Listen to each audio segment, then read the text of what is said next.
Hey, welcome everybody on YouTube. Welcome everybody here on Discord. So I am here in the Christ-centered Discord server. Be talking to some fellows over here. The topic of the evening is mass deportation policy and birthright citizenship. Be talking about that tonight. Going to explore people's thoughts about that, why they think that, and stuff like that. So, without further ado, I already got somebody who wants to come up and talk to me. So, I'm gonna let them hop up on stage.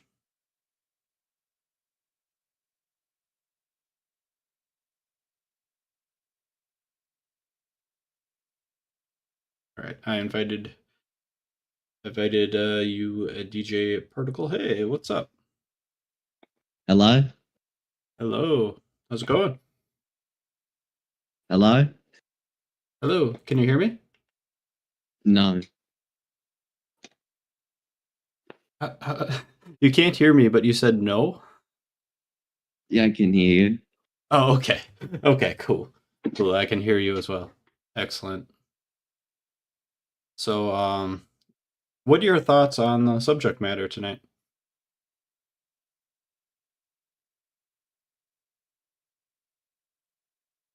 Or not? That's cool too. Um, if maybe you left by accident. If you did, I'll invite the next person then. Connor. What's up, man? Can you hear me? Yeah, I can hear you. Hello? Hello, can you hear me, Connor? What's going on tonight? Can you guys not hear me? It seems like you should be able to.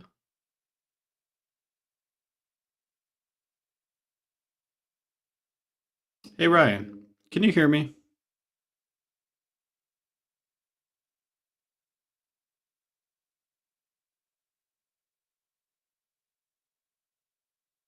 You able to hear me?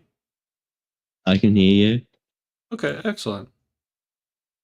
So, did you have any thoughts on tonight's topic? No. No? Okay. Did you want to discuss something else? No. Are you just coming up here because you felt bad for me because nobody else was coming up? Yeah. Oh, okay. You know, that's fair. That's fair. I appreciate it. Yeah, I appreciate that a lot, actually. That's very nice of you.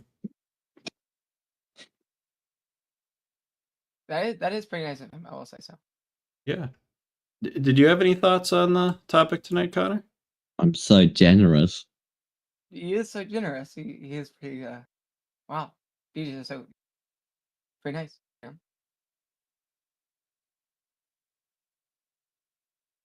Do you have any thoughts on the topic tonight, Connor? Oh, you like A&W root beer? Yeah, that's pretty good. Pretty good. Do you think it's like an acquired taste? Not really. I mean, I think anybody can pick it up, start drinking it, and like it. It's sweet enough, you know. Yeah. Yeah. Anyway. Well, yeah. Basically, like. Whoa. Anyway, sorry about that. So, well, I mean, what do you, like? I imagine was this kind of inevitable? Like you could say that there's a different president aside from Trump who would fill that Republican ticket or nominee that would try and do the same thing. Maybe, yeah. I mean, I don't know. Mm-hmm. Hmm. Like, let's say, who's Trump's vice president? Vance, JD Vance. If he Yeah. was like president himself, would he take this position? Yeah, I think so. What do you think? I imagine that, like, I don't know how much of this is purely out of a response to the previous administration, you know, compared to Mm, what. Well, I mean, I like to believe at least that it would be done regardless. Um, but But no, like, do you like? I would argue for a stand specifically that I think this is rather a right move. It's a hard thing though. Like it seems what it's right to do in response to so many illegal immigrants coming over the border. I don't know about like how trusty the process is in terms of financial or a feasible sense, or like even Okay. like just sense seems really crazy. And then birthright citizenship is very weird because wasn't that something that was under the Obama administration that implemented? I think it was.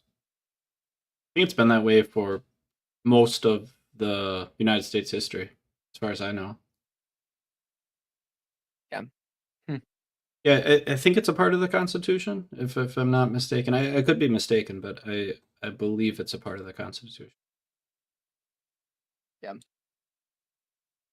Hmm. Um, Oh no, wait, no, that's just me being ignorant of my history then, because isn't that something within like the 13th to the 15th Amendment?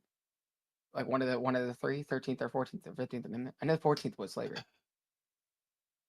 I didn't think it was an amendment, but I could be mistaken. I thought it was in the actual Constitution itself, not one of the amendments. Yeah. Okay. Cool. What are your But thoughts? I think that I don't know that it's feasible, like you said. So I think we have some common ground there. I'm not sure how that would really work. Yeah. Aside from that, whether it should be done if it were feasible, like mass deportation. I don't know, like the previous policies have been very open arms, right? It's been like, hey, Yeah. we're going to kind of look the other way. We're not going to really do anything. And Mm. with that policy being in place, it was kind of the expectation that nothing would be done.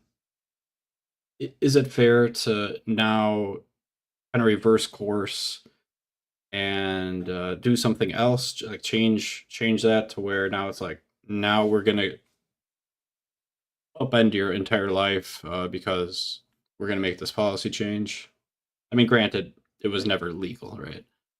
Mm. Um, but But make this is it, policy is change. it I mean, granted, it was. Was that I think that was either you or DJ Particle Board. DJ? I don't. It was DJ Particle Board. Sorry, DJ? What are buddy. you doing, bro?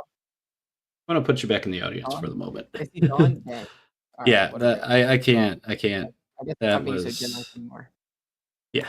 He's a nice guy. I'll let him back up later if he wants. Okay. All I right. have All no right. problem with that.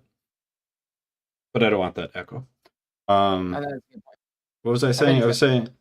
So we got yeah. He's probably. It's okay. It's okay. It happens. No hard feelings. yeah. So I was saying like we got this. It's been an open arms policy, and then if we change that, we upend these people's lives. Is that necessarily fair? I'm not sure. I think like if people are breaking the law, yeah, I think maybe it might be time to not be able to live in this country anymore, right? Then you just came here to do crime, and crime sucks, right? So in that for those people, yeah, like that's a definitely like, hey, there's the door. Isn't isn't it something like it's hurting the? You could make an argument that it hurts the specific people who are already working here who would try and go for those jobs. I understand a giant amount of those jobs are taken up by Mexican Americans or, like in terms of construction or anything like that. Like, and we get a lot of our labor from that solely. But, you know, it in some sense it might hurt because there's more competition in the lower end of the job market. Yeah, Because one of the things I've heard is that illegal immigration one is probably hurts the worst to legal immigrants because it's not fair for people coming overseas. But the next thing too is it actually doesn't help in terms of it doesn't help maybe like the minority Americans who are like poor or any American that's poor for that regard, mm, being that there would be a competition in the job market at that lower end.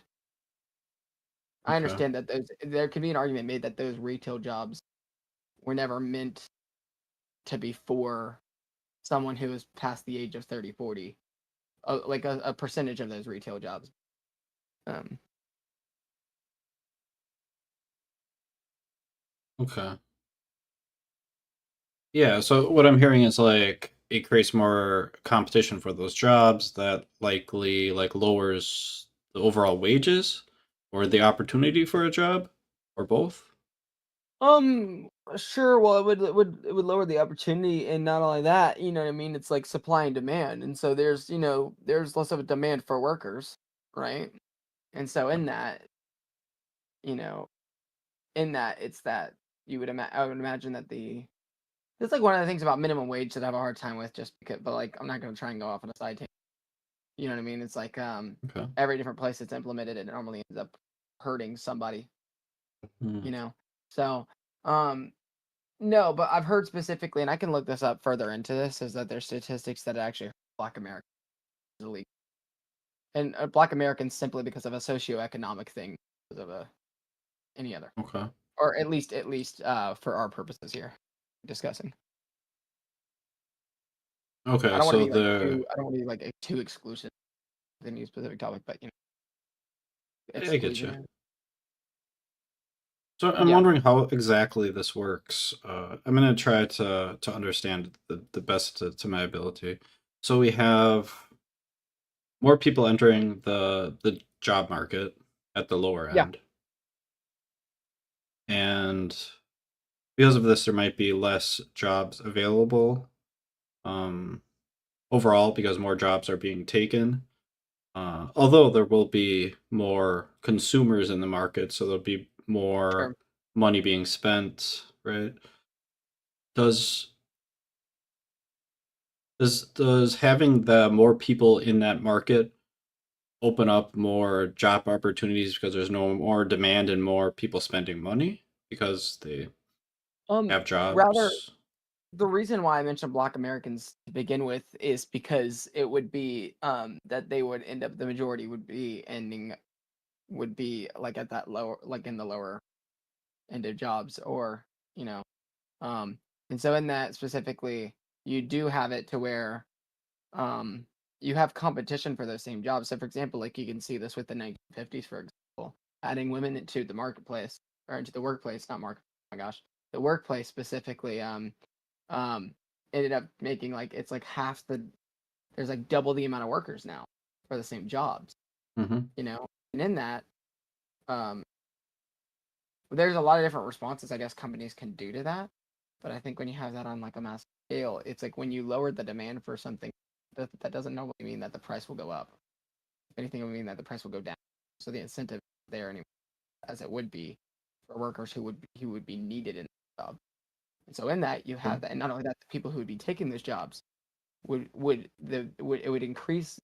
Then more immigrants, more like mass illegal immigration entering the country would increase the chance of them taking away jobs, and at least in that part of the workplace, from Americans who already would be here.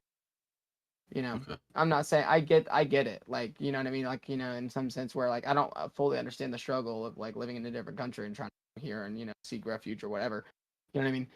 And I don't know exactly how bad the conditions are in Mexico, or in or in the South American countries, but you do have it to where it's like I guess the whole dilemma with like this type of topic as well is, at what point do you say Americans first, or at what point do you say immigrant?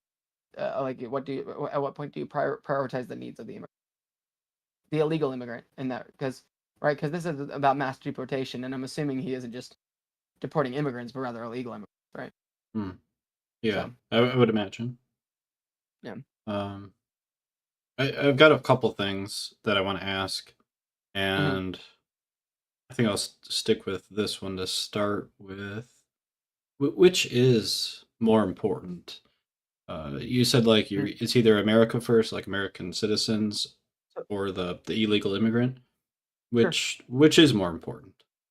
I think a good way of viewing this is like you can view it about the questions and the type of attitude that's already being represented, in terms of like what seems to be the complaints on both sides, or whether right or left. So, for left leaning, what it is normally is that the quality of life is not good. That we're talking about a livable wage. These things about how rent can be too high. About and not only that, what sadly seems to be the outcome of that is always give the government some more. Establish some government program so that this can help. When in all reality, it's not like too many of the government programs that we already have an effect of doing the greatest deal. We could always go and complain about how bad the government is, and to whether the government could be better, that's a different discussion. But when I see that, and then for the right, what is it? The right wing has been more like inclusivist, meaning, or sorry, exclusivist, meaning, or like, what is it? Isolationist is what I meant. Like they're not looking to do wars. They're not looking to. They're like focusing on America first. First, let's like rebuild is their thinking, right? And so in that, it's like it seems from both sides. It's in some sense, it's a complaint that the conditions of trying to live and could be a ton better. Whether that's a thing from a view from inflation, or whether that's a view from just what's been going on politically. But I would imagine I think that there is a very strong appeal right now, and I think that it's definitely evident that like focusing on America or Americans first is at least the preferred decision. And I know that sounds crazy me saying that, but I do believe that you have a giant amount of conservatives who don't go on social media, who don't share this opinion. You have a lot of people who don't really talk, and it seems to be that and I'm not just trying to rely on this like one part of an argument to try and prove this, but it is the case where you have the loudest voices ending up maybe at most times being the most radical, at least today. So in that, I hear a lot of different voices and a lot of different things going on in the news, but I think there's a shared less heard vote in that focusing on America first. And it's hard with stuff like that. Yeah, but anyway, go ahead. Is that what you think? Would you be in part of the America First crowd? I want to make some very like I love immigration. I think it's a great thing. It's just legal immigration, obviously, and it's not at all fair for when the giant amount of our illegal immigrants, other than outstaying their visas, which is probably that's probably the biggest percentage is overstaying their visas. But like what I mean, when we have countries that are like in South America that are obviously close to the United States, you know what I mean? Arguably, when we're getting the most amount of immigrants from there, or at least illegal immigrants from there, you could argue, you're not making the country more diverse. See what I'm saying? Yeah, I see. It's all from the same geographical location of. And I honestly am not trying to sound stupid here. I don't care too much about diversity in a sense that I don't. It's not that I don't love diversity and not want equality of opportunity for every single person who comes here. You know what I mean? And of course there are civil rights that every man be treated, by the content of his character, right? And so, but it is one of those things where it's like, if you're gonna have to, I think at a certain point you're gonna have to make some decisions that are gonna be unpopular when you want to actually care about legal immigration. And I think a lot of times that comes down to having to pick and choose what's going to upset the majority of people. So, like, for example, like, this is a stance right here. It's just mass deportation. I'm assuming there were a ton more different options. But again, it's like, I'm curious as to, like, for me sitting here, it's easy as, like, an individual to just say, like, oh, well, man, I really feel for all those. I really do. Like, are those illegal immigrants, being torn away from their families or whatever it may be that, Sure. However, it is one of those things looking on like a national scale. Do we just sit here and say, okay, well, this happened, and if a president is blindly accepting these things, and not doing anything about it for a giant amount of time, and not only that, if that same administration could have, or the parties of that same administration, could be put back into effect, that would encourage more illegal immigration to come in. And we have, people literally deciding on whether they're going to try or not based off of what president. But getting to the point, You know what I mean? When we have that as a national scale, what's the repercussion for for something like that? What other option is there? You know what I mean? When Yeah, something what is illegal, this might be like mass deportation might be the best option. I'm not saying it is, but it's on Yeah. the table. It could be the best option. If it is the best option, what is the second best option?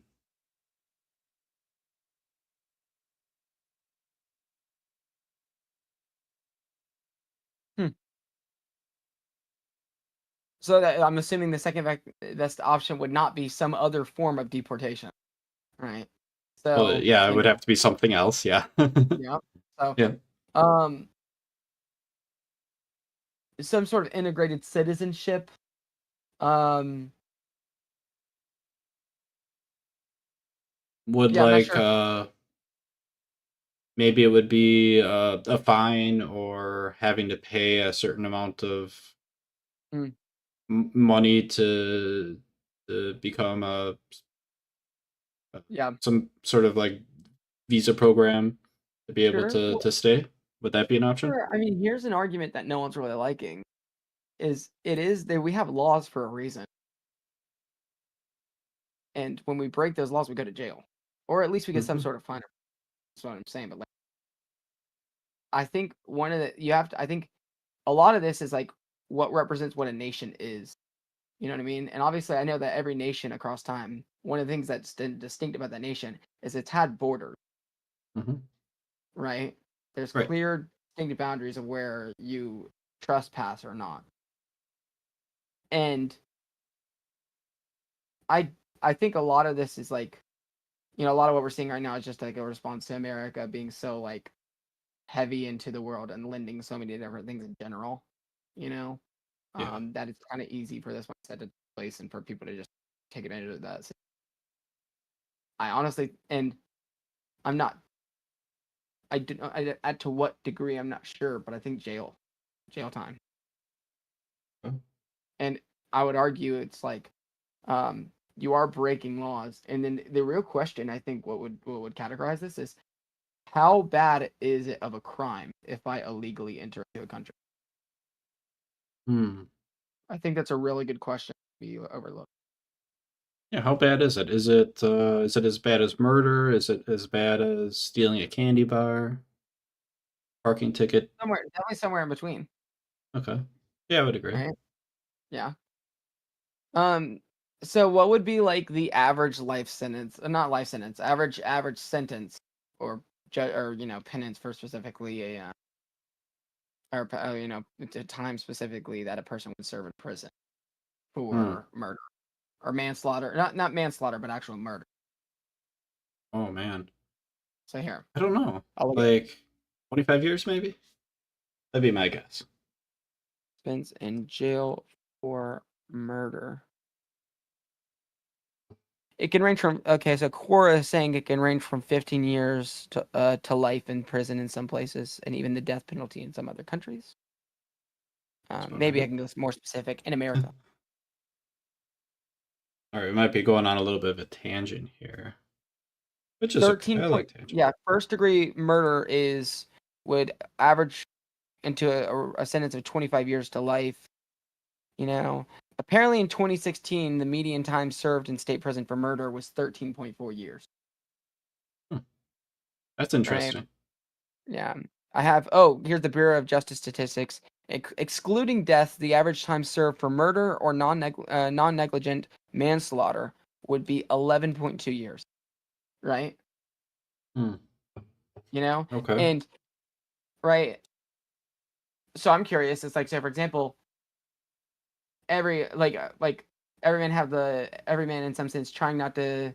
This is a Christian server. So much of my instincts want to go specifically to my more religio foundational beliefs, Yeah. but I'm gonna try to not appeal to this for the sake of the argument.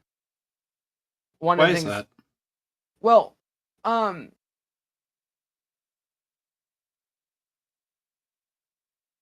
actually, I mean, one is for me personally, I'm still studying like theonomy, like whether it's theonomy or Kuyperianism. You know what I mean? Exactly what role does the church play in terms of socially structuring the world. Okay. And so that's like still so it's still an area of study for. So I'm not against any idea. And most times when people think of like theonomy, they go really overboard. So, um, Hmm. but that's a different point. I mean, if we want to go into that, we can. I definitely will, and I could probably look up some instances where, you know what I mean, like what it would be considered in scripture. But again, I have a hard time. I don't think we might have a hard time considering that divorcing that topic from the nation of Israel. Or not the nation of Israel, but the Israelites and God's people. So Yeah. never. So I don't. In terms of if we were ever to talk about like illegal immigration. I So mean, you know. we could talk about it, and I think, I mean, if you want to, if you don't want to, that's fine. But Cool. like, is that factor, is that piece of this puzzle of how you would view the world? Is that something that's really important to this topic? Too much. It's too much of an importance. Really? 100%. Who does not make a decision based off of their core beliefs? Hmm. And yeah, I think we should. I think we should go there. I think we should talk about it then. Okay. All right. Yeah. Cool. Um. Okay. So how does this fit into there? Like, I know you said you're still studying and looking into it, but mm, like, how do the two things even relate? Well, we could talk about the like authorities and respecting authorities, which the scriptures Jesus talks about. Give what to Caesar's is Caesar's, right? Whose face is on the coin, right? It's Caesar's. Oh, it's Caesar's coin. Give it back give what is owed to him. What is owed to him. You know what I mean? Romans 13 and 14 and 15, mainly Romans 13 talks about respecting authorities. You know what Okay. I mean? So that, so in that it's not like we're trying to be rebellious outlaws, Christian outlaws, you know. Um, but in that, so I would imagine it's a hard stance in the sense of I think I'm I imagine there is a biblical sense of what a nation is, a group of people, like a nation. And I know that that might be a little bit different in today's time, and not in terms of how it would be defined if it were in the Bible, rather in terms of the types of nations we see today. Because we see a nation, for example, like um, normally with like Rome or other places, you'd have like three or four or five different types of people. I know Ephesus is one of those where it's extremely relatively plural. But Mm-hmm. for types of quote unquote types of people based on ethnicity, America truly is a melting pot. The one cool thing about this country is you can put any different color person in a line, and ask them which one the American is, and you wouldn't be able to tell which one an American, It's true. right? You know, and so it's a really cool True. thing. It really is, right? Um, and it's a great thing to live in a country like that. But um, it's hard in terms of specifically Yeah. recent Cal. I want to So dip was that back to this. So what you said here about the coin and respect authority, sure? and I'm just wondering what happens if that authority were to either, like, what if that authority is incorrect? What if that authority was hmm mistaken? How do you resolve that? One thing that scripture makes very clear, so like talking about in general daily life is something that Paul talks about in 1 Timothy 2. He says that we should pray earnestly for those who are in high positions that we can lead a quiet and peaceful life, right? And so Okay. first to start off, you know what I mean? It's like I'm not saying by any means that we sit here and just you know relax and never discuss anything, or try and hide Christian possible because commission too because in the context of that time maybe Christians first to third century were getting extremely persecuted, so it makes sense why I would say something like that. But it does. So the next thing too is it's like um we recognize that it's only ever God that gives authority to it. And so there's a difference between obeying and honoring, right? It says honor your mother and father, not obey your mother and father, right? Hmm. Okay. Obviously, you know what I mean? Our only master and Lord is Christ himself. We're devoted to him first beyond all else. You know what I mean? Right? So in that, you know what I mean, you can have taxes. You could have living in a place, landlords, all these different people, even down to children have teachers, babies, right? There are different authoritative like people in your life, of course. But that doesn't go to say anything necessarily about, sitting here not exactly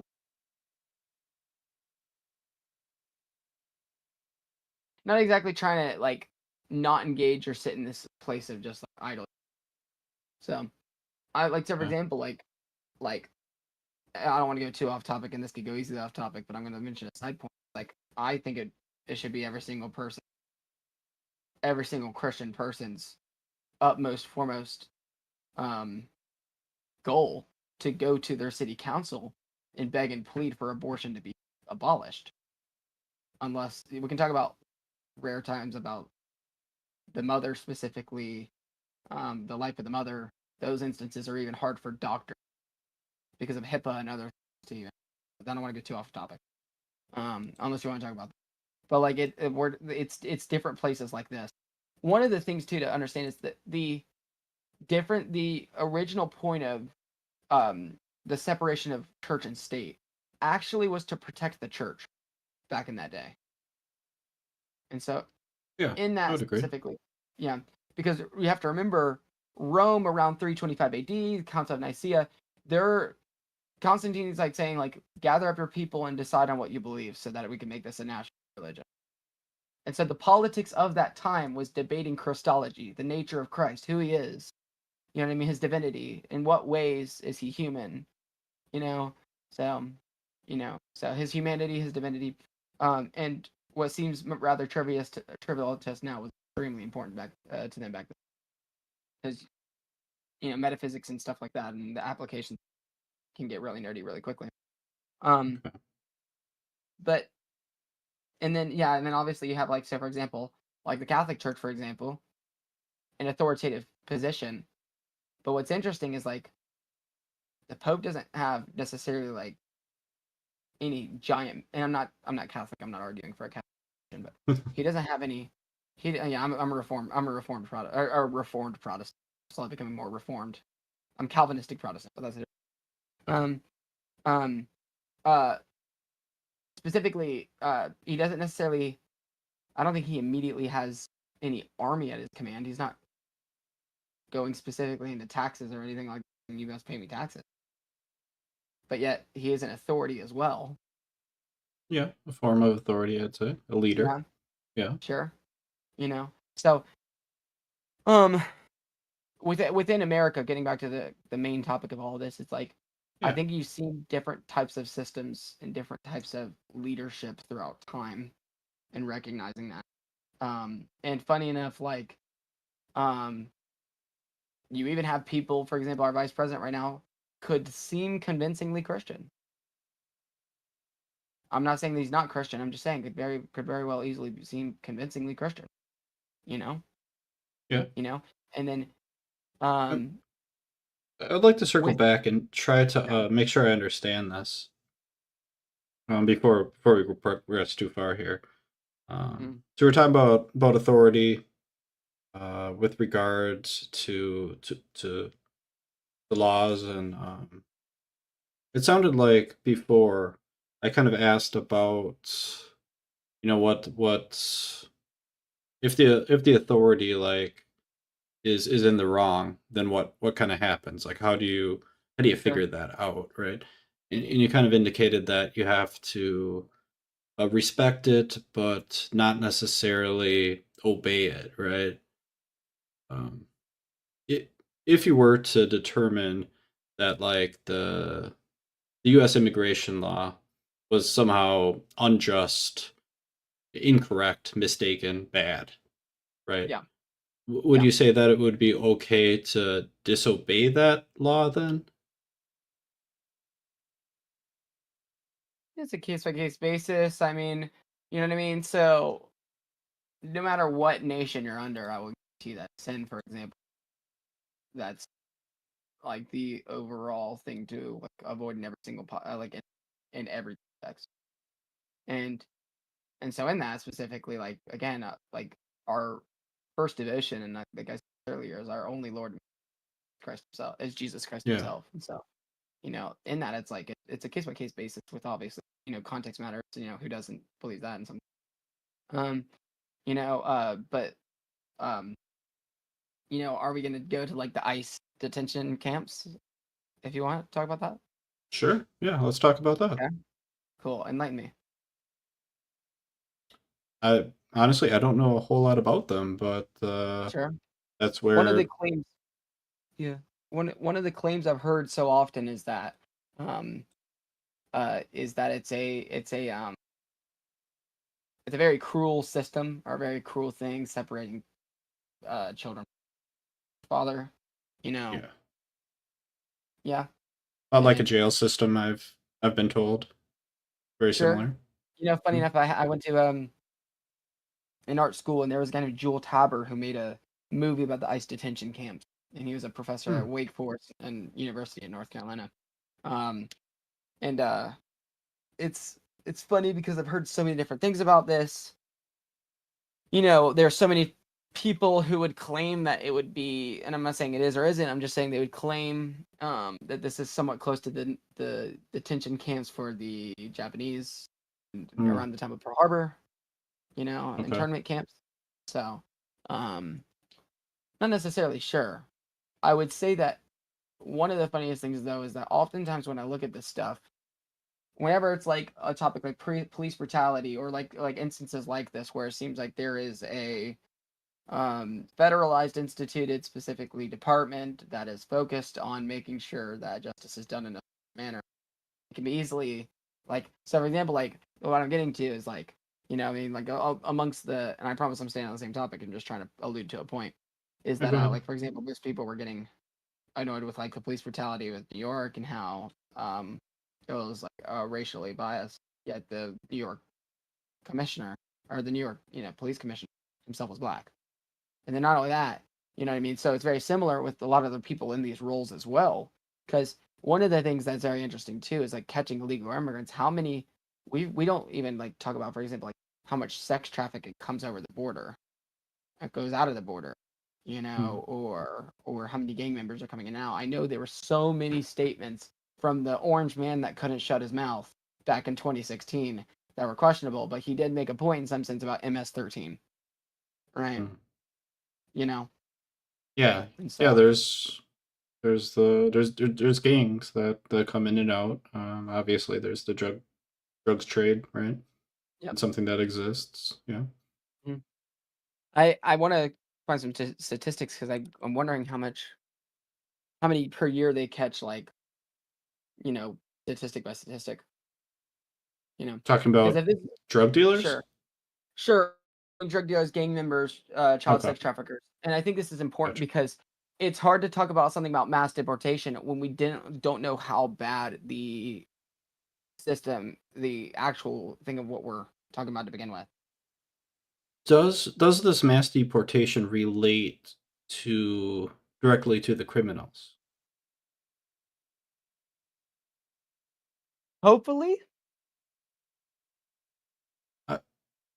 Because I'm most wondering definitely would if wish it did. like maybe it does, but I would. Or I mean, wouldn't they get that's a very interesting thing because it's like whose jurisdiction is it for either the country they come from to imprison them or for us to imprison them, you know? It's actually coming at it from a different angle. Like, Mhm. like if they're gonna get caught for something, I imagine it would probably get caught for the horrible crimes they're committing, rather Yeah. than just being an illegal immigrant. I would imagine, because it's probably pretty easy to get away with being an Well, illegal immigrant. I would imagine slanging crack, maybe not. I don't know. Maybe I'm ignorant on that part. um, yeah, so have you seen any of the videos of um and this has been a while since I've seen any stuff like this, but videos of um people around the border, supposedly these are true, whereas like they're like that you see specifically groups of people running or you know Yeah. Like yeah across the river or across, whatever. yeah, Yeah. exactly. Yeah. Yeah, Yeah. like Yeah. no, and I remember this even on the news back then, right? Because it was like something about like how like there were boats going across like a little stretch of river or something.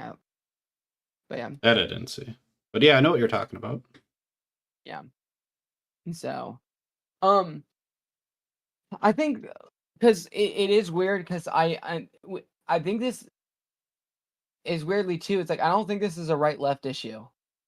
You know what I mean? I really don't because funny enough, like wasn't it specifically like the left who was originally a lot of the people were trying like the building the wall was not even originally this idea. You know. No? Whose idea was it? Um.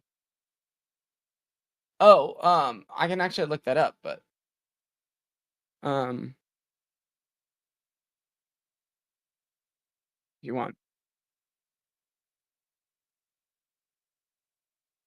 No, originally, let's see.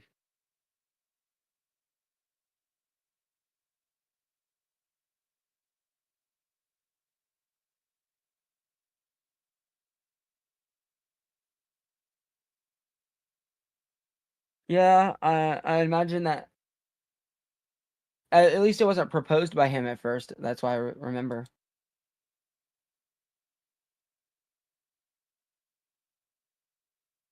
Hmm. I'd have to get more information on that. But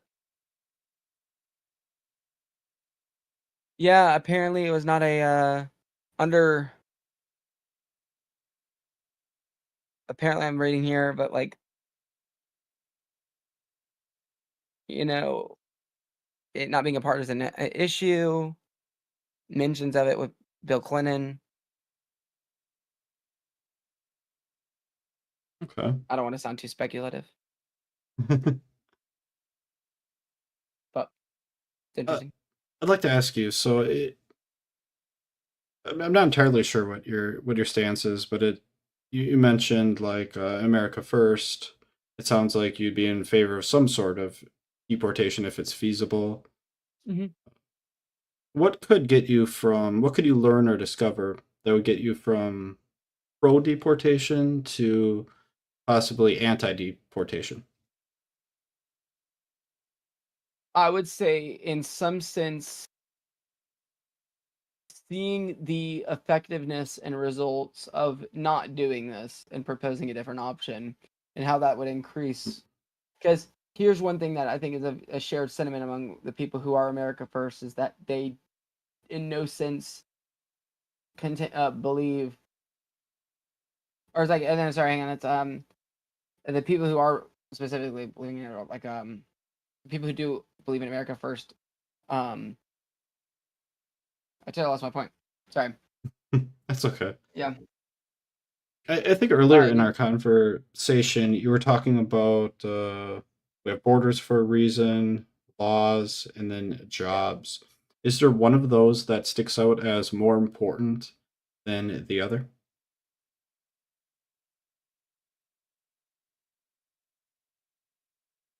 It's hard. It's in between borders and laws, right? I think Okay, so and the reason being I say that is because of what the government's role is. So, for example, like I believe that the government's role is to protect the rights of its citizens. I don't. mm, So I'm more of like I would say a libertarian, and so in that like a conservative libertarian, however you want to say it. So, um, in that I'm not sitting here saying and advocating that it's you know when we're talking about like because it's borders that make a nation in some sense that distinguish where it starts to where it ends. It's very yeah, important, versus laws which would pertain. So, I mean, you could make an argument. You could be silly, be like, oh, well, it's the laws that enforce the border or whatever. I don't. I get you. What I think you said this earlier first before the rest. You said that it protects the rights of the American citizens. Which rights would it be protecting? Well, we were actually going to talk about this because it's like, isn't it the Thomas Locke? And I could be quoting this wrong compared to the original statement, but the um liberty of life, what is it? The life, liberty of life, like what is Life, it? Everybody has liberty, the right to life. happiness, Yeah, pursuit. Yeah, pursuit of yeah, life, liberty, and happiness. I think, right? yeah. Oh my gosh, why can't I remember? It's so bad. Life, liberty, and the pursuit of happiness. Yeah, that's it. Yep. Yeah. Um, But I'm no, having you know, trouble well, what grasping is it? that. Well, what's interesting is so if I guess this kind of gets down to what really makes what really makes a person in America having citizenship. I think that would definitely be because Legally in some sense, speaking, sure, right? There are a lot of reasons why other countries right now are not letting in immigrants, and actually, like Norway or other countries, because they realize that it can take economies for the mass amount of people that they at least this idea that we like to say, oh, we'll bring in every single person we possibly can. Not trying to say I don't love legal immigration, I do. Um, but and I also think too, it's like compared to the citizen, I've also heard citizenship is a hard thing too, considering how much we learn in school to how much the test actually is to get into the country. But that's a different point. yeah. But no, I would argue in some senses like you have it to where if you have a giant like illegal immigration, 100% would be in conflicting in that the fact is that you have a ton of people specifically coming in. Not all these people are innocent. Like, let's be Hmm. real. You know what I mean? Especially in it's the suspicion is already aroused when it's not in it, illegal immigration like seeking to sneak into the right. And so in that you have a giant amount of people. Recently we had a ton of people coming into Texas, into other places. And I think I'd like to see a better like scope of that to be honest, because I don't have the statistics in front of me. You know.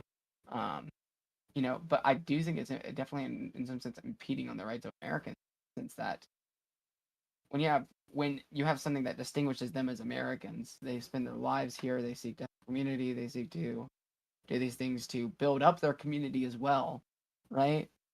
You know what I mean?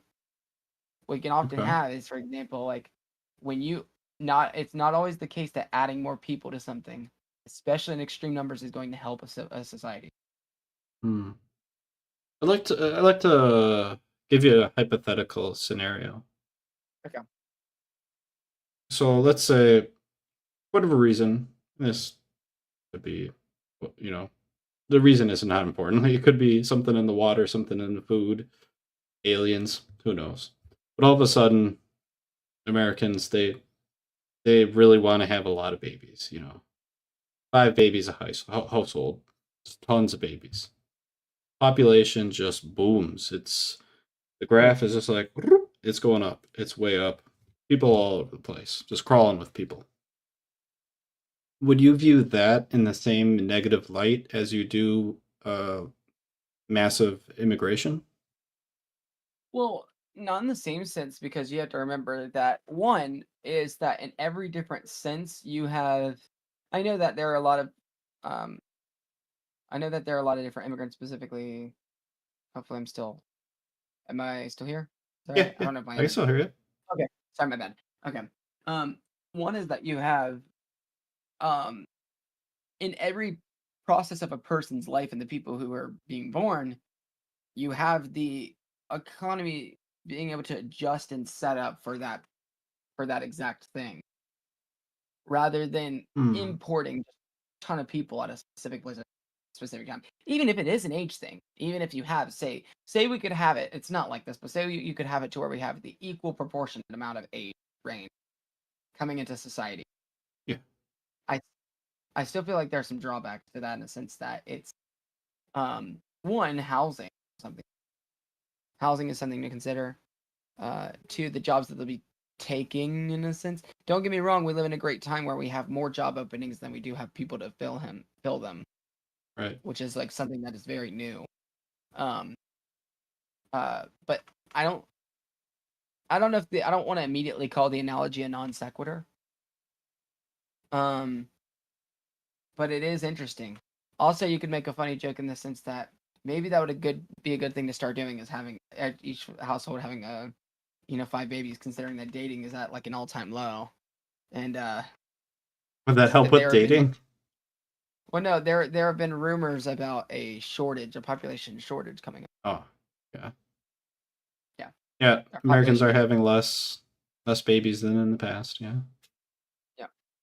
Yep. But yeah, no, I think there's so much that goes into this. And also it's hard because when we're talking about this, it's really easy to make statements that are decisive and clear when you understand the cost of something, or when you understand the issue on a broader scale or on a scale. Yeah. So yeah, it's tough stuff to figure out. If you want to bring persecution up here, yeah, I wouldn't be opposed with that. But I might come back.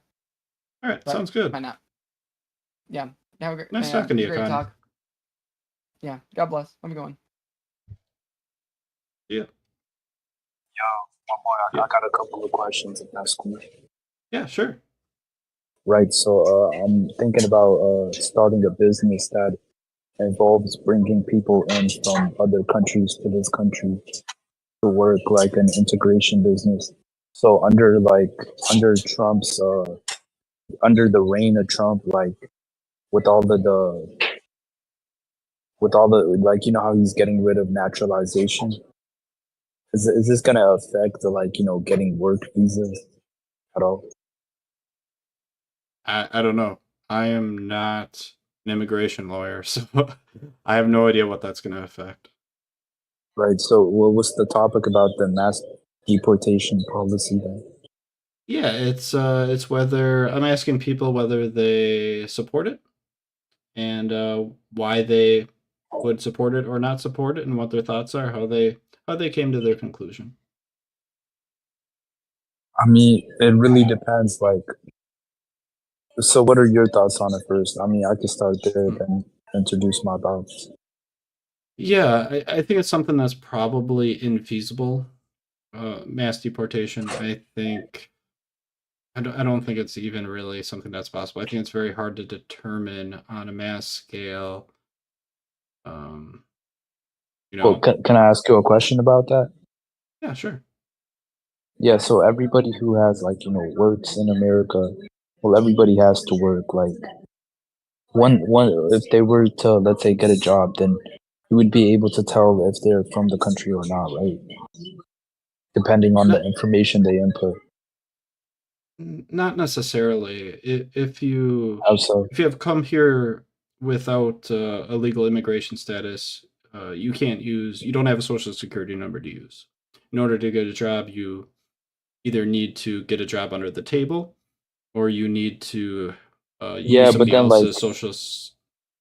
How many jobs under the table do you think, like, is like available? Not that much. Yeah, I wouldn't be able to tell you. Yeah, I mean, I'd be able to tell you it's like less than 300. I wouldn't even say 300,000. I would say like less than maybe 5,000 jobs are available under the table. And then when it comes to, like, using other people's social security, I mean, that doesn't sound like very feasible as well. It's not a good idea. No, it can be done. But yeah, it's not a good idea. I think that's something like the government will be able to recognize. Yeah, maybe they'd be able. I'm sure people get caught all the time, so yeah. Yeah, because, like, if you think about it, like, you'd only be able to allow like one person under your own social security to work.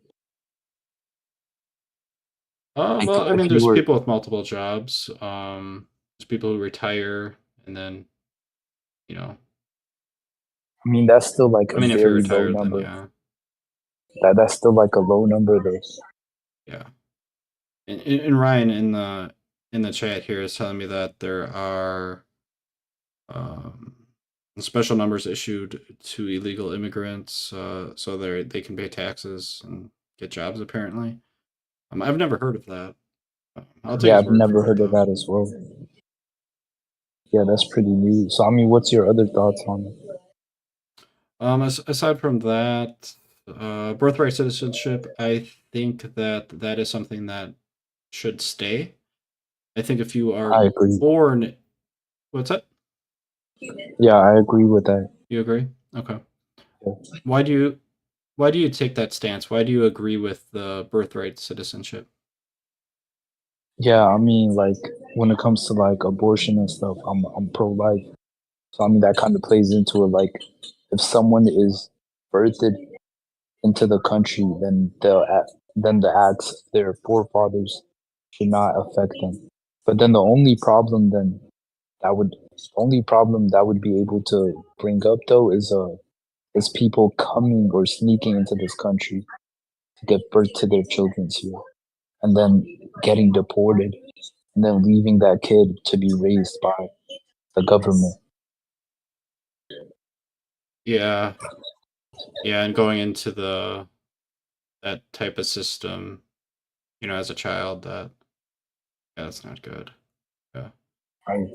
I mean, maybe they'd have the option to bring the child with them. I would imagine. I believe they would, as of now. Um, Right. but yeah, the scenario that I paint, that I envision, is illegal immigrants come here, have a child, raise that child in the United States for 18 years or however many years. Um, and then if that citizenship of that child is revoked, that child has grown up here, lived here. I think it's unreasonable to, tell that child that they can't live in this country. That's where they grew up. That's all they know. Just that's where I'm coming from. Right. And then I mean, I'm like, if you have another stance, I'm willing to listen to it too. Like before I get going, then I'm gonna let that boy V get his thoughts off as well. Yeah, yeah, that's all I got. If you have anything else, All right. that's it. God bless, bro. All right. Thanks for talking. I actually got Elliot in StreamYard here. I am gonna try to talk to him real quick. Nope, they don't have anything connected, so that's not even gonna be possible. Elliot, if you're listening, your mic and or video is not connected, so we cannot talk. I can't bring you up on stage. That's not possible. So yeah, talk to V.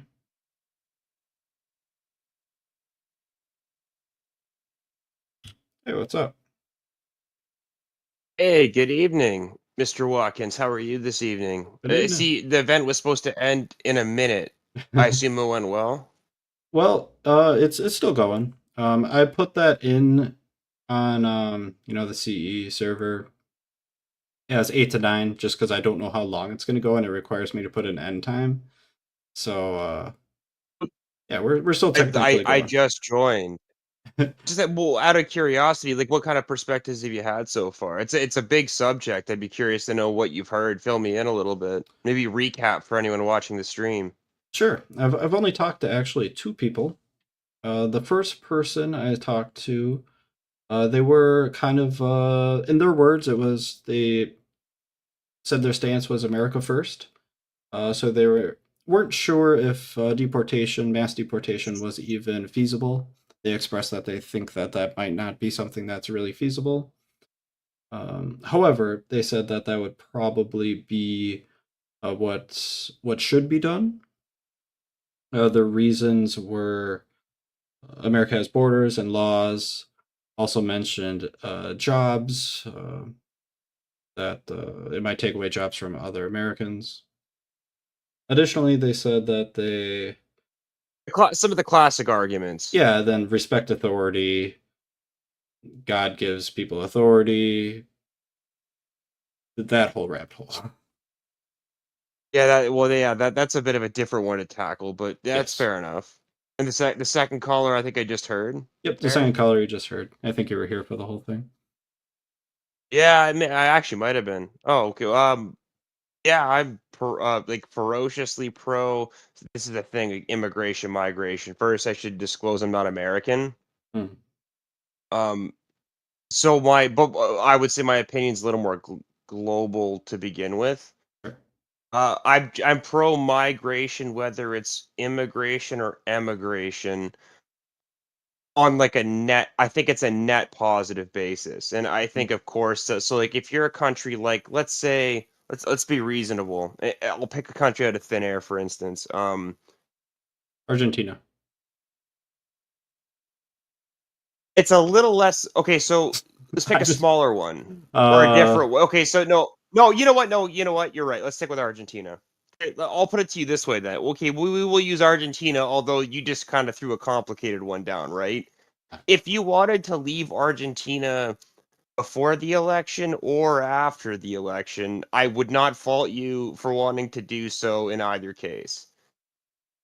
If Okay. you were like an Argentine citizen and you were like, wow, inflation's 2,400%, and the other option is also bad, Hmm. with this in context, I wouldn't fault you for wanting to leave.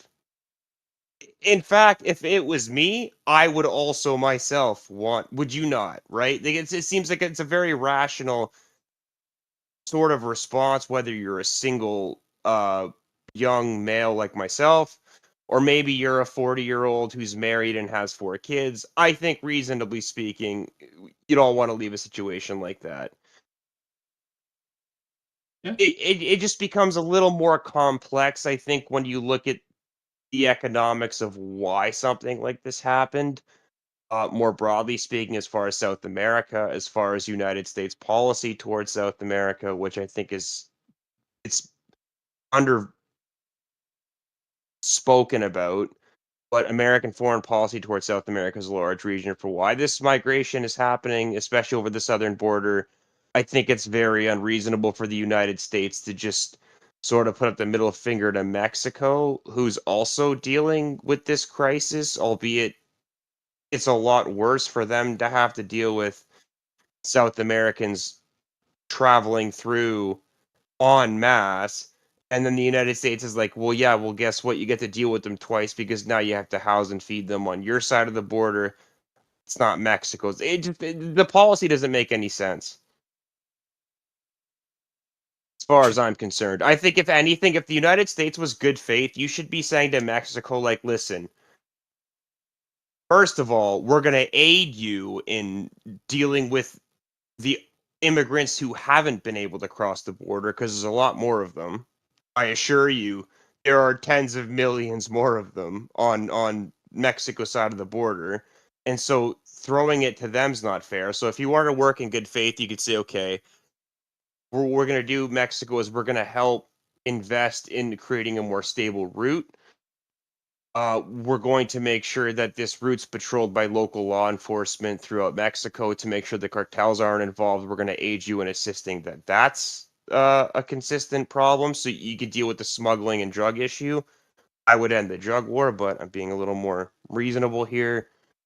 But do you see what I mean by there's options other than we're going to build the wall? I guess is my point. Yeah. Sorry, that was a long tangent, but do you get what I'm sort of driving at here? I think so. Let me try to paint you this picture, and then I'll hold it up, and you can tell me if I got it right. So Sure. I think what you're suggesting is United States. I'm saying we, but you're not American. Builds. Oh, listen. Hey, we're locked in a trade deal. We're neighbors. We is all of us, as far as I'm concerned, right? We're all Canadian? as a Canadian, I'd say, Okay. look, we share the same continent, we share the same interests, we all want to prosper, right? So let's do this together. Is sort of my attitude. But fair Yeah. enough. Carry on. So build a trade, or build a route, like a immigration highway, patrolled by police. Make sure it's safe. Up through Mexico, from probably southern Mexico, maybe. So build this safety route through Mexico to the United States. I'm assuming at the end of the route, they're let in. And Not no, necessarily. okay, then So correct me where I'm wrong. go ahead. Oh, I think you got to correct me before I can move on here. Okay, sure. So what happens at the end of the route? Like, oh, okay, so I'm kind of 2 minds. I'll tell you sort of where I like what my honest opinion is and what I think could be like more practical. Personally speaking, I'm fanatically libertarian about this. I don't think any government on the planet has the right to tell any individual person where the fuck I can and can't go. Right? If I Mm, want to go climbing in the mountains of North Korea, who the fuck is Kim Jong Un to tell me that I can't? Like on this issue, I am sort of fanatically libertarian. As a historian, my view of humans are that we're actually more of a migratory species than a stationary one.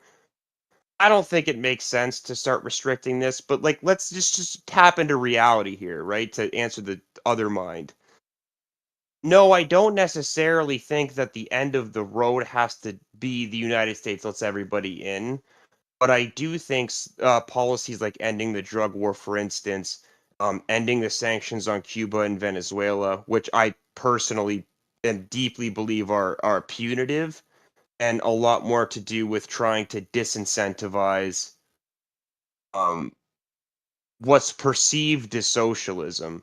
And I think that's what's creating so much poverty, so much devastation, so much migration that if you were to just say, yeah, okay, he's a dictator, we'll trade with him the same way we do a country like, say, Saudi Arabia, who most Western countries deal with like there's no problems with the fact that crucifixion's still on the books as a punishment there. We just sort of you get what I'm saying here? Like it doesn't make any sense. The way that we draw lines in the sand are kind of arbitrary. I think what we really need to do is realign like, okay, what are our values? Okay, so South America, Venezuela, it's a dictatorship. yeah. So is Saudi Arabia. Hmm. Why are they different in our mind when I would argue the Saudis are far worse than the Venezuelans are? And do we really need to cripple the entire economy and create a migratory issue because of it? Yeah, I think I'd agree with you that one isn't. I mean, they're doing the same thing. Basically, should be treated in at least a similar sense.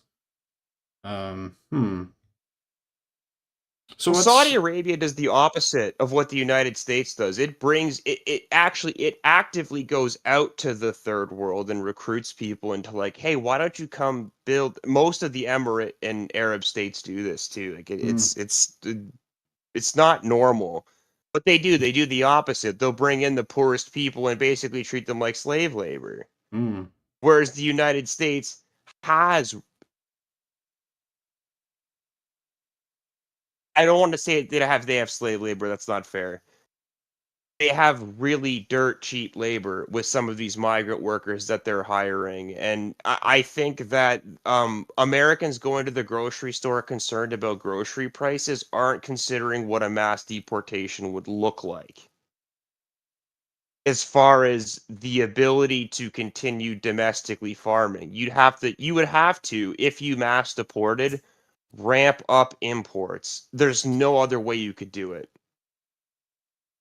Hmm. And keep grocery prices stable for whether you're in Florida, whether you're in Oregon, it doesn't matter. This is essentially universal because migrant and illegal labor props up agriculture, but more realistically, construction massively propped up by migrant and illegal. So if you look at California, there's still 400,000 uh, openings of jobs in the state of California in construction that pay between $25 and $35 an hour, and there's still a shortage, even though they're currently employing illegal migrants. So, what happens if you deport that aspect? That industry collapses, hospitality industry that collapses pretty quickly. About 33% of employees in both the US and Canada are technically not on the books the way they should be. So that goes up. Do you see what the economic issue is here? Yeah, I think so. At the same time, a country like the United States is not reproducing at replacement rates. It is a death spiral. It is the worst two possible case scenarios: to mass deport and not be reproducing at the rate that you need to be. Is the economics of this issue really what's driving your stance on immigration? Well, which part? Philosophically or in like practically? Practically. Philosophically, no. Okay, so practically, yes, I actually think that this is of a net benefit.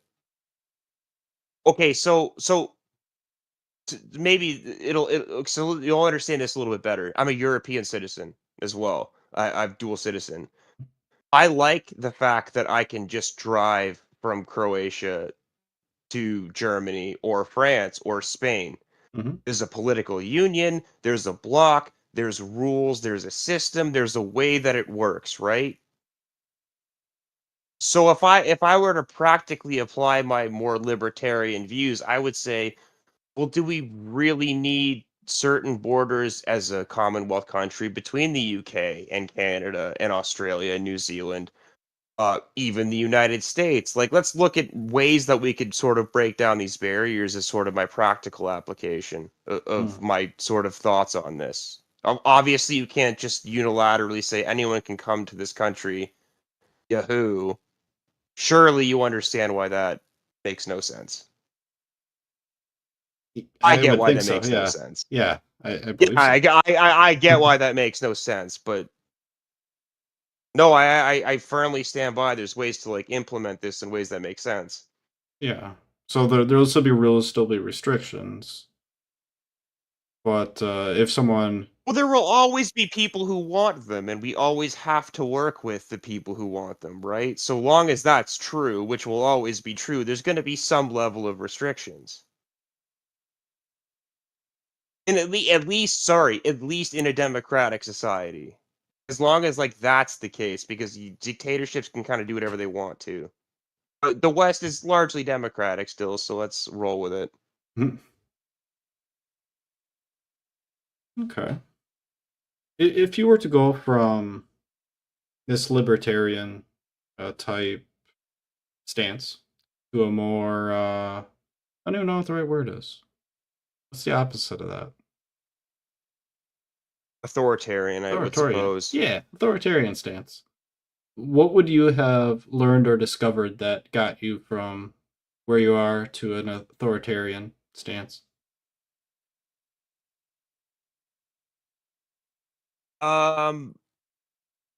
So my connection to this is a little bit personal, but my family's Yugoslavian, and after World War II, from 45 to I think it was 1964. Anyway, it was a dictatorship, but it was non-Soviet. Yugoslavia was legitimately independent. Anyway, my point being, um, the dictatorship had closed the borders. They were trying to do like a domestic, we're going to promise everyone everything. And in like this famous case, the dictator had said, Tito had said, I can't deliver on this promise. So I'm just going to open the borders and let people move as they want to. They want to go to Western Europe to work, go. If you want to go to the United States, you go. If you want to go further Soviet, you go. And when they opened up the opportunity from being a closed border country, like everything exploded in prosperity. They had like new ideas coming in from both the East and the West. They came up with some smart plans, like if you were to buy a tractor, say, and bring it back, if they could reverse engineer it, you'd get a royalty. If they couldn't, they'd buy you a new one. So they came up with clever ways of sort of going from a backwards peasant country to being modern and industrialized. And I think there's like real opportunity with making an effort to go around the world and see what works where, and bring in people who have expertise in places that are better than we are. Yeah, I think that's Take fair. something. I'm not- Yeah, take something concrete like education. Like if you go to like, okay, so Finland has one of the those kids come out of high school speaking 6 languages and like science, math. Like they're just really brilliant students. Why are we not sending our experts to Finland and saying, okay, what are you doing and how can we implement that here? That makes sense. How Yeah. can we incentivize you to come and help fix our what are our goals? Like maybe Finland's not the system we want. Maybe we prefer. I mean, if you look at Nigeria, it has some of the best medical students, some of the best doctors in the world come out of those schools. Why are we not hiring more Nigerian professors? Their doctors perform better than we do. And that's what I think the future should be for us in the near term, is exploring where are our deficiencies, where can we improve, and who's doing it better. And so I think a mass deportation cripples the economy in the immediate term, but also in the near and far term, we should be bringing in experts in places that were defunct. And that is the long version. Sorry, I've been rambling, but that is the long version of how I feel about mass deportation and birthright citizenship. Yeah. And sorry, birthright citizenship I just support. Period. Yeah, me too. With regards to the mass deportation, clearly I know your stance.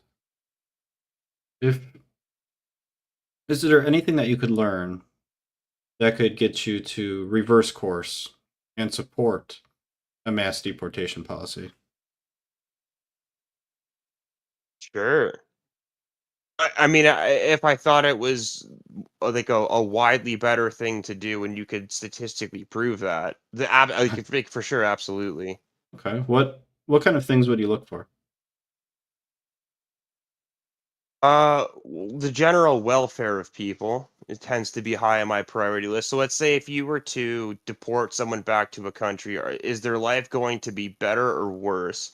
And then I'd weigh that against, well, if you let them stay, will their life be better or worse? And you can consider the country in both cases.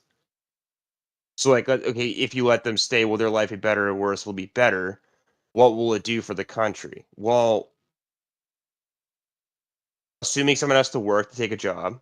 So there's like a job, the supply side of jobs, and as some say, that goes down by one person, right? Because they took a job. But they also create demand for all goods and services across the board. It's kind of the nature of growth. So you take a job, but you also get a mortgage or you pay rent and you get an internet package and you get a phone and you go to the grocery store and you buy pillows at IKEA like everybody. Like, you create demand like everybody who immigrates to a place does this. You don't you go on Amazon on your smartphone that you bought like everyone else did. That demand is sort of the key to growth. So the supply to demand ratio is beneficial. I do think in the United States, though, that working people are getting kind of raked over the coals a little bit more than everywhere else is. It's the income distribution is not where it should be, and that's punishing both citizens and migrant workers. I hear you. I think I hear what you're saying. So like if you were to discover that these immigrants were not somehow not helping with the growth, but also taking away a job. But that doesn't appear to be the case. It appears that when you immigrate, you might take a job, but you also contribute to the growth of the economy and prosperity. Yeah, that's what the data shows anyway. As far as letting people in goes. Yeah, yeah. I think that makes sense. Is there ever a scenario where there will be immigration? However, the people who are immigrating may not be able to contribute to that growth? Like, is there a special scenario ever?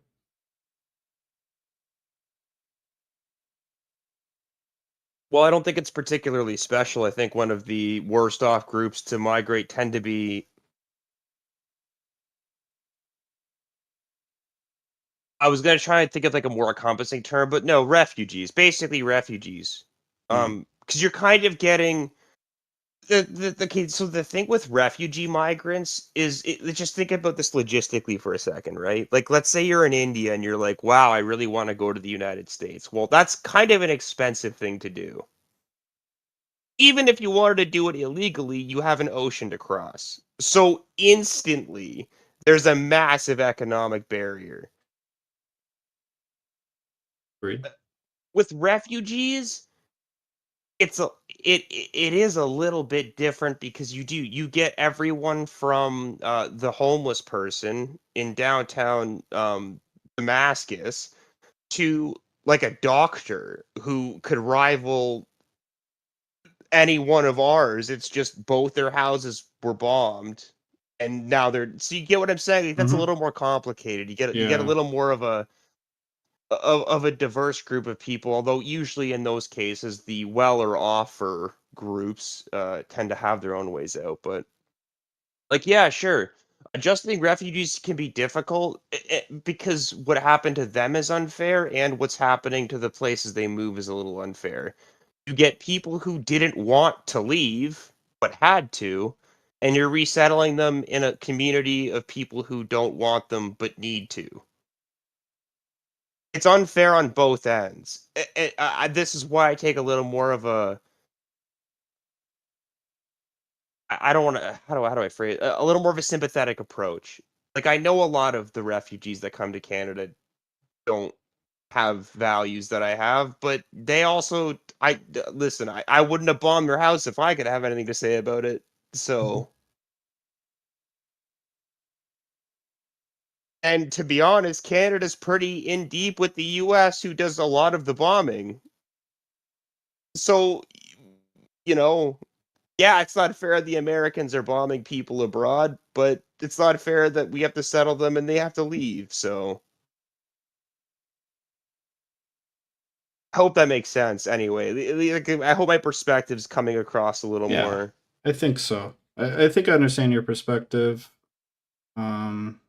I don't think I have much more to ask, though. Is there anything that you wanted to ask me or anything I should have asked? Yeah, actually, well, what are your broad thoughts on, say, mass deportation and birthright citizenship? Sure. And you know what?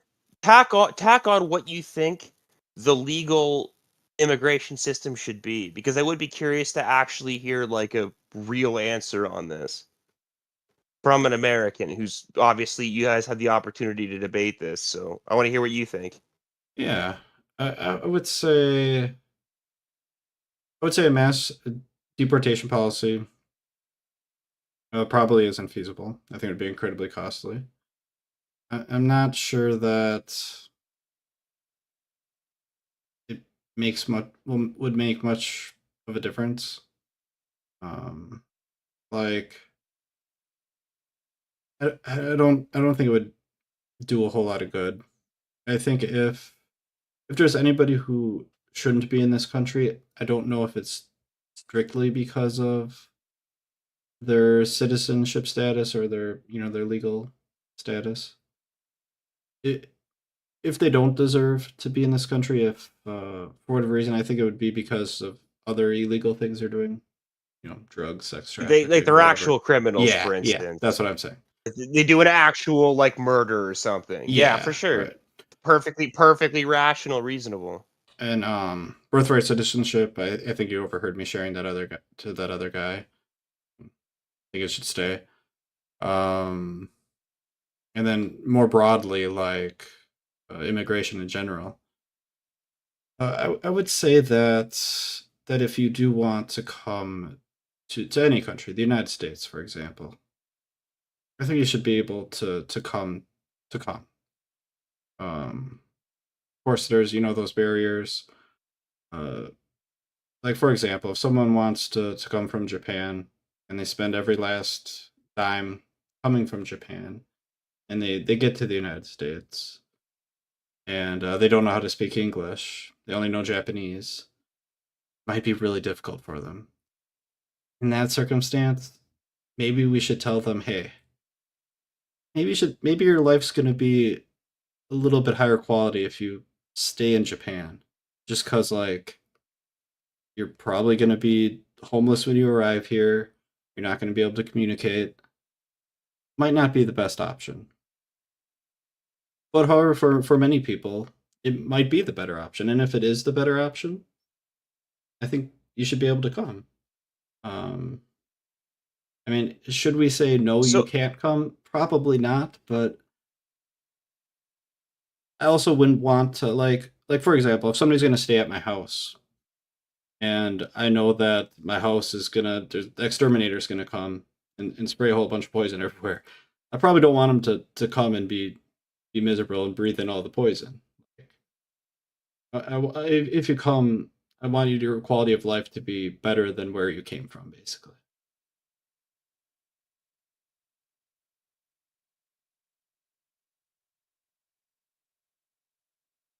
okay, yeah, okay. So I guess I got a couple comments, Sure. or not comments, more questions Yeah. than anything. So you're from the United States, I assume. Yes. You have any desire to migrate abroad? Not permanently, no. Well, no, that's fair. Okay, so temporarily, maybe. Yeah, I'd visit, I'd go to Canada, Canada seems pretty cool. Maybe Australia. It's fucking cold this time of year, though. Well, it's cold where Quite I fucking am. miserable, actually. We're pretty close. Like I'm up there, Oh, so you're way more towards the north. Yeah, that's Yeah. fair enough. But north of so I live on Lake Erie, actually, the beach right across the street. But it gets pretty gnarly in the winter north of the Great Lakes. Like I'm telling you, the ice volcanoes that we get when it freezes and the ice fishing that we get is nothing like you would see on the south. I promise. I appreciate you might be north, but you got to give us credit. We deal with it. Oh yeah, I know. We get it sometimes. We get a couple storms that are absolutely brutal, but it seems like the storms up there are just constant. Yeah. So if you ever wanted to work, you're like, what do you do for a living? Like, what would be your interest in coming here? Well, I don't disclose what I do for a job online, but That's fair enough. My Yeah. Instagram's tied to my Discord, so you can find out everything you want to know about me. I'm quite transparent gotcha. on the other end of that. I don't know. It would be interesting. I not sure exactly where I'd end up, but What industry do you work in? Doesn't have to be your job, but like, ooh, how do I say that? are you in sales? Even a mm, field. You don't have to give me a kind of. specific. Give me It's sales I related. just want to Yeah. get to know. Okay, sales related, customer service, probably your quality control, one or the other. Something along those lines. Yeah. Yeah, you could find a job here. We make a lot less than Americans do, and everything costs way more. So I wouldn't, but Yeah. that's kind of a joke, but not really. It's a bit of a crisis situation, Mm. to be honest with you. The last thing we needed was blanket tariffs, and then that happened. Yeah, I'm not familiar with Canadian politics, but that doesn't sound No. pleasant. You see, well, it's kind of like American politics. It's really dumb, but I've always been more interested in like the real sort of tangible, like what you experienced in your life. And wow, that's about to get really tough for a lot of people. More direct, ick, but All right, I hate to cut you short here, but I've got this guy named Elliot, and he's been commenting on my channel for like weeks or maybe even months now. And I've never talked to the guy, but he's always commenting, and I got him up in StreamYard, and I'm gonna talk to the guy. He's a very interesting for it. character. So I'm gonna end the event here in Discord. But if you want to listen in, just click on my Send me a profile. link. Click on my profile. My YouTube link is in there. So I'm gonna go ahead and end this, and yeah, I'll catch you All right, later. ciao. Yeah. Yeah, it was nice talking. Yeah, you too. Very nice. All right, let's make this happen, Elliot. Do this. Okay. How do I do this? I have to switch everything over. So it'll be a minute, people. I'm gonna change my mic in here. I think that would be right. That's not right. That's right.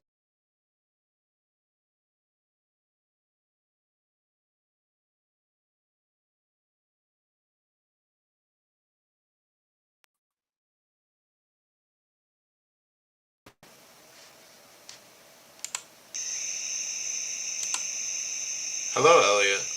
Yeah, can you hear me? Yeah, I can hear you. Hey, good deal, good deal. This is the first time I've ever been on a StreamYard. Yeah, it's a fun time. Yeah, you're talking about mass deportations. I am a retired law enforcement. Essentially, what needs to be done is there are sanctuary counties all around every state, and these sheriffs, like for instance, if you arrest somebody and you take them to jail and there's a detainer on them, well, there are several counties that will not hold that person until ICE can get there. So that's one of the easiest ways to deport some of these illegal immigrants. Instead of going into a neighborhood or something like that, you got a chance of getting shot or killed or somebody gets hurt. They could catch a lot of them if the sheriffs would cooperate with ICE to get them back deported. That was the point I was trying to make. Okay. Yeah, I didn't have the ability to read the comments and talk to people at the same time. But yeah, But so I mean, I apologize. I wasn't. Yeah, I understand. I'll be happy to answer any question on the law enforcement side. I did it for 30 years. Okay. I'll tell you a story. I was working one Sunday and I clocked this vehicle that was speeding, and it was a Hispanic male driving with his wife and had his two small kids in the back. So I went up there and he gave me his ID. This has been probably 7, 8 years ago. Well, hey, they were on their way to church. So I went back and I ran his name and date of birth and all that. And I think he was going like maybe 72 and a 55. And I went back up there and I said, "Sir, there's a detainer, on you. You're here illegally." And when I said that, he had a pretty little daughter. She was probably 6 years old with long black hair. She started crying, "Please don't take my daddy." And then the boy started crying. Mm-hmm. So I went back and I'm sitting here thinking, you got an entire family here. The man said he works 80 hours a week. And it wasn't for murder, rape, or anything like that. It was something small. Mm-hmm. So they said, "Do you have a reason to arrest him?" And I did, because he was going over the speed limit. Yeah. And they said it would take ICE 3 hours to get there. And I said, "Nope, I don't have a reason to arrest him." And I went back up there and I told him, I said, "Today's your lucky day." I said, "I could take you to jail and, you'll be separated from your entire family." But I didn't do that. And I go home and I sleep very well at night, knowing I made a good decision. Because when that little girl looked at me and started crying, it tugged at my heart, I'll be honest with you. So the reason I said that is I think they're going to go after the most violent criminals first. And the easiest way to get these folks is in the jail. But you have these liberal sheriffs who will not hold them for ICE to get there. So therefore, they are impeding ICE, and they can be arrested. So it's good. I'm gonna tell you now. It's gonna be a tough job, a real tough job deporting, millions of people. It can be done, but it's gonna take more than 4 years. I can tell you that. Yeah. And you got to take. Elliot, I want to go back to that first story you told me. Yeah. I just want to say, that was an amazing story, and in my opinion, I think you did the right thing. I think that was the right thing to do, and I just want to have your thoughts on it a little bit more. Why did you make the choice to let them go?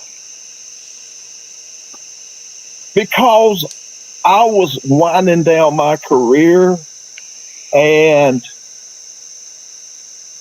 this was probably in 2014, 2015. And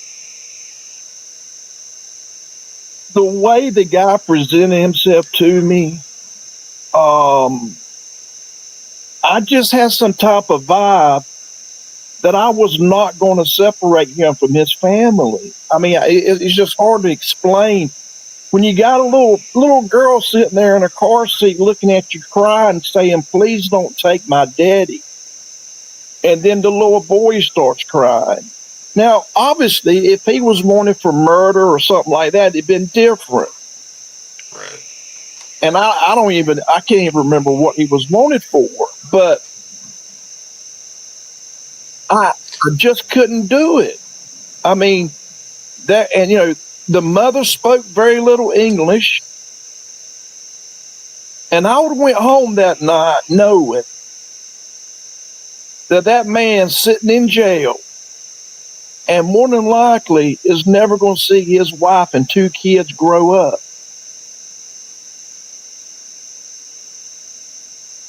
And I think I know I made the right decision. So yeah, I think so too. So when we talk about these illegal immigrants, obviously, I would say 95% of people want the violent ones out of the country. And that's the ones they need to focus on first. But people like this guy here, I think he told me he'd been here 8, 9, 10 years. And he had his own business. And I mean, he spoke pretty good English. And I just couldn't do it, man. I just couldn't do it. When that little girl, I can see her right now. She had long black hair. She was probably 5, 6 years old. Looked at me and tears was coming down her face and said, "Please don't take my daddy." That tugged at my heart. And I'll never forget that. I'm tearing up just you telling me the story. Elliot, what do you think about? Do you think some of these people that you're describing, this man and his family, do you think those people might be deported along with all the others with this mass deportation policy? Well, I don't. I think they're going to go after the gangs and there's 1.2 million that has been through the court system and they got their papers to leave. I think they're going to focus on them first. Now, some people keep saying, well, you're separating families. Well, if you go out here and shoot somebody and you're married and got kids, you're going to be separated from your family. You're going to be going to prison. The problem is Joe Biden has let over 11 million illegal immigrants cross into this country. And look how many was on the terrorist list. Look at all these 300 and some thousand missing children that are sex slaves and everything else. I mean, look at all that. And it's all on him. I don't, the first thing they need to do is build the wall. Okay. But We to got, answer, we got... Oh, go ahead. but to answer your question, they need to go after the 1.2 million who's already got papers that says, bye-bye, you need to go. They need to locate them. Okay. And then they need to have these county sheriffs. It needs to be a law in these sanctuary cities. If they arrest somebody, that they are required to hold them until ICE or Homeland Security gets there and takes them to wherever they're going. Okay. So I think you got kind of a strategic plan that perhaps might be implemented. It sounds But like it's not going to be easy. It's not going to be easy. I can tell you that right now. Well, what would you say to the politician who might say, "Okay, Elliot, we're gonna implement your plan. We're gonna first go after these people who have like warrants or that type of stuff. The people who we have documentation that says they gotta go. We'll get them first." And then the politician in the same breath says, and then after that we're going to go for every single other illegal immigrant in the United States. What do you say to that politician? But now, are you talking about dreamers or are you talking about just other illegal? I'm talking about every single one who doesn't have documentation to be here legally. Yes, and I'm going to tell you why. I was watching the news before the election, and they had a Hispanic guy on there, and he said it took him 10 years to get here. He did it the right way. Okay. So, yes, sir, they need to go after every single illegal. That's what we've got laws. The laws are on the book. And just the Biden administration hasn't enforced them, and it's a fact. I'm not making it up. I mean, help me understand, Elliot. Help me understand. I really would like to understand where you're coming from. Okay. You told me this really heartwarming story about how you pulled over a vehicle. There was a man in his family. He was an illegal immigrant, and you didn't have the heart to take him in. You let him go because you thought it was the right thing to do. Oh. But now you're telling me that all illegal immigrants should be deported? I'm confused. It depends on the individual. Have they committed a crime? We got over 60,000 Chinese people that's crossed the border that have been in near military bases. How in the world did that happen? I just want to throw that out there because that was on my mind for you before you asked the question. Okay. I guess I had a heart that day. And I don't know that I could do the job now of going into a house or whatever and taking a man or woman away from their family. But the law's the law. We have a lot of discretion. I had the right to kill somebody legally. I had the right to take you off the road. I had the right to give you a ticket. So it all boils down to discretion. I mean, look, man, it's going to take them a while to even locate the 1.2 million that are even out here. So it may very well take them 2 years to even come close. Mm-hmm.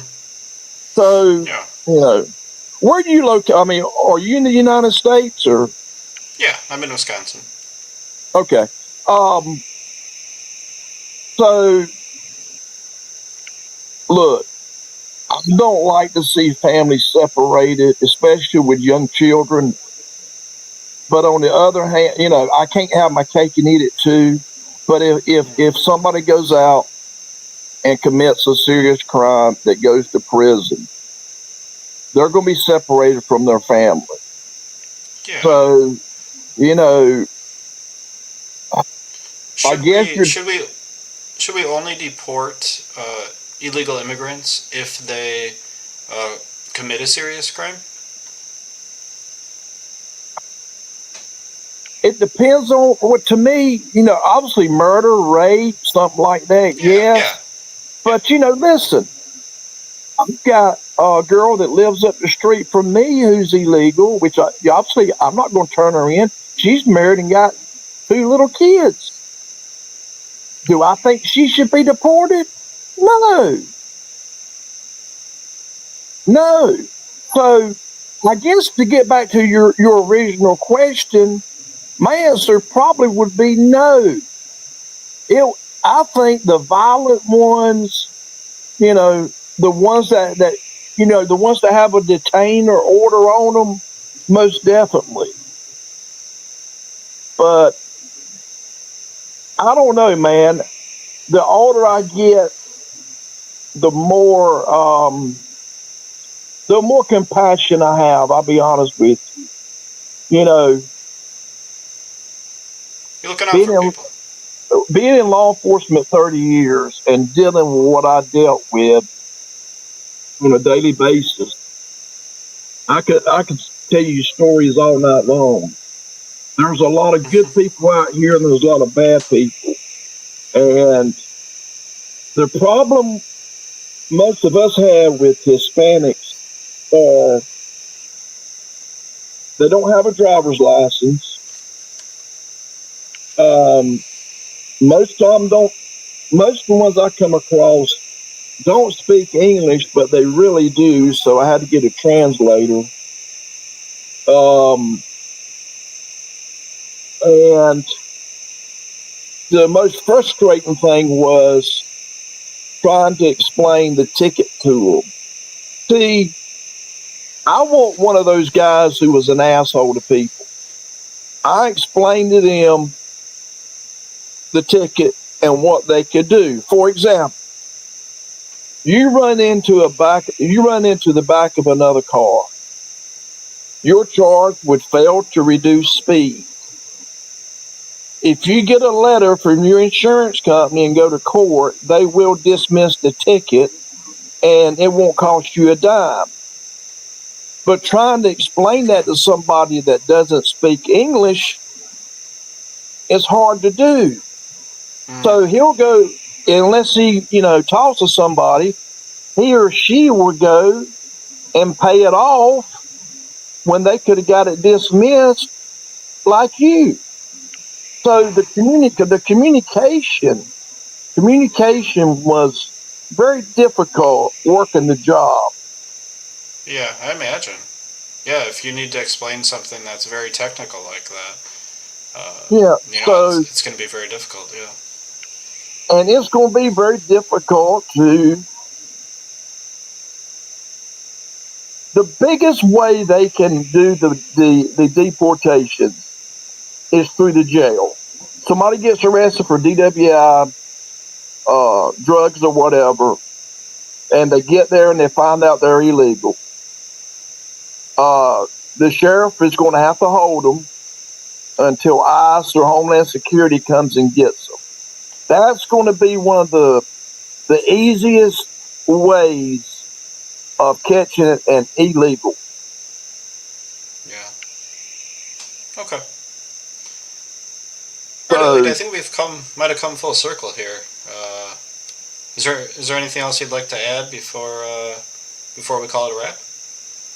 No, I appreciate you having me up. Are you able to see my picture or anything? Or? No, it's all black. Yeah, This is the first panel I ever been on. I mean, I can't even read the chat, but has anybody asked any questions in chat? There's been a few comments, but no, nobody's really. Nobody asked any questions really. Well, as far as law enforcement in general, now it is hard to get good people in law enforcement, and the thing is, the motto I went by was treat people the way I want to be treated. Now, you got bad law enforcement officers, you got bad attorneys, you got bad judges, you got bad people at Walmart. Just because one person is bad don't mean the whole organization is corrupt. I treated people the way I want to be treated. Now, if somebody wanted a cocky attitude with me, I still remain calm. But what they didn't know was when I went back and wrote my notes, say on a speeding ticket, I typed in there, do not reduce, see me. And when it went to court, they didn't reduce the ticket. So my advice to be for anybody, don't argue beside the road. You're not going to win arguing a ticket beside the road. Be polite, cooperative, and that'll get you a whole lot further than trying to cuss out an officer for this or that. Trust me, I've been there and I've seen it and I've done it. And the ones that are polite, cooperative, if the district attorney wants to dismiss it, they can do it all day long. But if you start cussing me and running your mouth, then I'm going to have the last laugh in court. I promise you. I think that's solid advice, Elliot. And obviously you would know. But yeah. But listen, I'll get off here. I appreciate you having me up. But this is going to be this mass deportation is going to be it's going to be real hard, especially if the sheriffs do not cooperate at the jail, because that's where you're going to get about 60% of the illegal immigrants. So. All right, thanks for coming up, Elliot. I'm glad you got your microphone to work so I could talk to you. It's been great. Hopefully I'll be able to talk to you in the future. What nights are you normally on here? Honestly, it's a little random. Today, David and I hopefully are going to be doing Saturday nights, but we'll see how that goes. I got you. I appreciate you having me up, buddy. All right, talk to you later. Have a good night. Yep, you too. Bye. All right. Well, this was fun. This was fun, right? Yeah, I'm gonna call that a wrap. I'm glad I got to talk to Elliot. That was a heartwarming story. I really liked that story that Elliot had to tell me, all of us. When I first brought Elliot up, I kind of assumed his position, right? I was like, he's going to be very pro mass deportation, and there's going to be very little empathy with his stance, right? That's what I assumed. That's what I thought going in. But then after hearing what he had to say, it was way more nuanced than that, right? His stance wasn't very solid or unempathetic. I'd say it was very empathetic, right? He had the opportunity to arrest someone who was an illegal alien, and he chose not to because he had empathy for them, because he thought it was the right thing to do to let them go.